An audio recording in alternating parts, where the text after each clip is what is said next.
అవుగని మీకు తెలుసో తెలదో, ఈ ఏప్రిల్ నెలను మానీయుల మాసం అంటారు. అంటే గొప్ప గొప్పలు పుట్టిన నెల అన్నట్టు.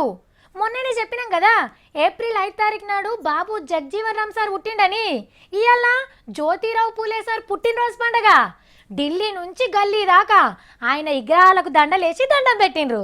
ఇక 14 నాడు ఎవరు పుట్టినరోజో మీకు తెలిసే ఉంటుంది కదా, రాజ్యాంగాన్ని రాసిన అంబేద్కర్ సార్ పుట్టినరోజు.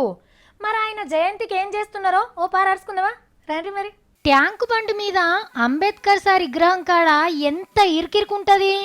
ఆడేదన్నా మీటింగో ధర్నానో నిరసన కార్యమో పెడదామంటే ఓ 20 మంది అన్న నిలబడరాదు, కూసోరాదు. బుర్ర బుర్ర బండ్ల సప్పుడు, ట్రాఫిక్ జామ్లతోని ఆగమాగముంటదా మూల మలుపు కాడ.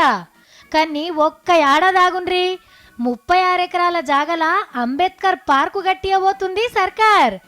NTR garden IMAX cinema talkies నడుమ గీ పార్కును గట్టి నడిమిట్ల 125 అడుగుల అంబేద్కర్ సార్ విగ్రహాన్ని నిలబెడతారట. ఇప్పుడు ఆడున్న కార్ల షెడ్డు దుక్నాలు బొక్నాలు లేపేసి ఏకదమ్ ఉండే పార్కును తయారు చేస్తారట. బేస్తారం నాడు అంబేద్కర్ సార్ పుట్టినరోజు కదా, ఆయాళ్ళ విగ్రహానికి శంకుబండవాతి పనులను షురువు చేస్తాడట సీఎం సారు. అట్లనే హుస్సేన్ సాగర్ చెరుకట్ట కింద అంబేద్కర్ టవర్ అని పెద్ద బిల్డింగు, చదువుకునేటోళ్ళ కోసం బోరబండల సెంటర్ ఫర్ దళిత్ స్టడీ సెంటర్కు ఇంకో బిల్డింగ్ బంగ్లాను కూడా కడతారట.